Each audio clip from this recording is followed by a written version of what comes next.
Something that was very validating for me to hear was our professor talking about how um, if we want to identify something, we must stand by it. And for me, it was very validating, mainly because growing up, I would hear the term Latinx a lot, and something about it just didn't sit right with me. Eventually, as I got older, I would always correct people and say, "Hey, I would rather be identified as Mexican American," mainly because my family is from Mexico, and the way that we live our life here in the United States is very much rooted in that type of culture. What I wasn't aware of, however, was the term Hispanic being used by the federal government to put a label on us. Um, and it felt very empowering to hear my professor say to stop using the word Hispanic, as we identify as many other things, and Hispanic has been a label put on us by the government. I'm not entirely of Mexican national descent. I could go over there and get my nationality any day that I want to, but growing up, I lived in California all of my life. We did so many things that were deeply ingrained into our culture. We celebrated Dia de los Muertos. If anyone knows, we did the iguana every time we did a celebration for our family. Um, we grew up mainly speaking Spanish. We never spoke any type of English. We listened to banda all the time.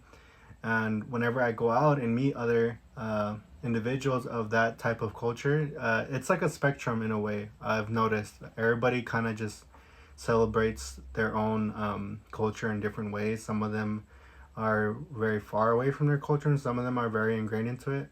And for me, I chose Mexican American because, in the way that we grew up, believing in witchcraft, believing in religion, it's something to me that has always been ingrained in my life, and I felt very validated hearing that from my professor. Something that I wasn't aware of was the term joteria, as from my understanding, it is retaking the word, which was used as something very insulting and derogatory, into something worth being proud of, something that you can claim to be. I have a lot of cousins who are part of the LGBTQ community, and for me, I was very happy to see that it has become something more than than what I've known it for it to be. Um, and it's something that I will probably talk to them about and ask them if they knew about it. Mainly because we grow up in a very misogynistic and patriarchal system within the Mexican community, and for me, it's growing up. It's always just been something that's been shunned or frowned upon, especially in the religious locations or religious spaces that we would take up or visit. It's always just has been seen as like a sin. On feminist Chicana movements, for me, I grew up with three older sisters, and after them, I came. So I grew up in a I would say women dominated household, including my mother as well, as my father wasn't really around. Um, so a lot of their problems became my problems growing up. And so seeing that the original movement only really focused on issues that centered around men, and ignoring things like birth control, for example, or contraception. For me, it made me think back to the times where I used to go to church, and it was seen as a sin to have contraception or to have the right to an abortion. So for me, it's also something that has been very empowering for me to read, because it lets me know that there will always be women fighting that fight in order to get those rights. Education has been one of the main points in this class, and a lot of the things that I've noticed was that all our education that we received growing up has been very watered down, especially relating to the Mexican community. And for me, it's very angering and also very sad, for many reasons, but mainly for the fact that what's I asked the question, what's so wrong with me learning these things? If we're going to learn them in the future anyway, what's the point in hiding this information to the youth if they're going to go out and seek it anyway? Um, is it because we want these kids to be conditioned in such a way so that way they love America or they buy into the propaganda? Um, for many of the people that I grew up around, that's pretty much the case. Some of them love it here, and there's nothing wrong with that. But there's also people that I know who end up growing up and learning the truth about our history, and it's very angering for them too. So for me, it angers me, but it saddens me because it's what's so wrong with being brown, you know, what's so wrong with being Mexican, what's so wrong with being from anywhere, and that's something that growing up I've always asked questions about. And on the topic of education as well, Mendez versus Westminster, for me, it was something I never knew before taking this class.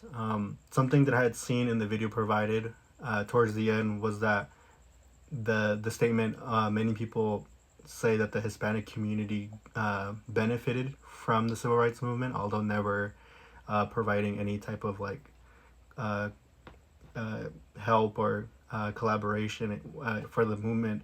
And after seeing the video provided, to me, it kind of just reinforces what I had already known about the education system, while also showing how important it is to advocate for the things that you want. Me growing up speaking Spanish all of my life and eventually going into this Americanized education system, I wouldn't be able to do that had this case never happened. And to me, going back to what I had said earlier, what was the point of never teaching this to kids? You know, we grow up learning about the civil rights movement, and many details about it, and we just never cover this aspect of it. And I always question what for. Um, it's something that keeps me up at night every once in a while. What's the point in just scrubbing this away if we're just going to learn about it some other time? Radical healing was another section that was interesting to me. There's a running joke in our community where it's like your parents don't believe in the doctor but will force you to become one. And for me, it's always been a joke for me, but now going through this section of the module, it kind of makes me wonder, you know, because all jokes have some truth to it. So it kind of makes me wonder, do our parents not believe in doctors or therapists because they don't think it works, or is because they just were never given access to it? Maybe they were just a part of a community that had very remedial or very low quality healthcare. And that's something that I started to think about after reading this section of the module. Now, I didn't know that there was two differences between institutional healthcare and traditional healthcare. Um, and when I had seen the question, where does your parent get the medical advice that they have always had? I want to say I've mainly received the care that I've gotten from my mother through traditional healthcare. For instance, my mom, whenever I tell her that I've been having a bad day, or if I've been having bad dreams, she'll always cleanse me. And I'm sure some of you guys have all been through this too, where you know they might get an egg and they just rub it around you. Sometimes my mom will give me certain talismans too, like the evil eye, for example, and she'll have me wear it so that way I can be protected. And it's stuff like that where it makes me wonder who taught her these things, and I've always wondered that growing up. So seeing this in this module as well has really made me feel seen and validated, because I didn't know that there was different terms for it, and it has been like, observed, you know. Something else that was interesting for me as well was the Latin health paradox theory, and it's something that I argue with my mom a lot. So the biggest thing is that she'll see me eat food that is pretty unhealthy, though she'll see me, you know, run a mile very quick or go to the gym, and I feel great and I'm in pretty good shape. She'll always wonder, like, why are you eating all this stuff if you're going to the gym anyway? And she'll try to get me to eat like corn or like flour tortillas or something. And I recently had somebody in my family pass away, and they migrated from Mexico to here, and they died, I would say, relatively young to what the age expectancy is here in the United States. They died around like 50 years old. But the biggest thing is that, you know, I've noticed that people that are born here who have parents that are immigrants usually grow up very tall.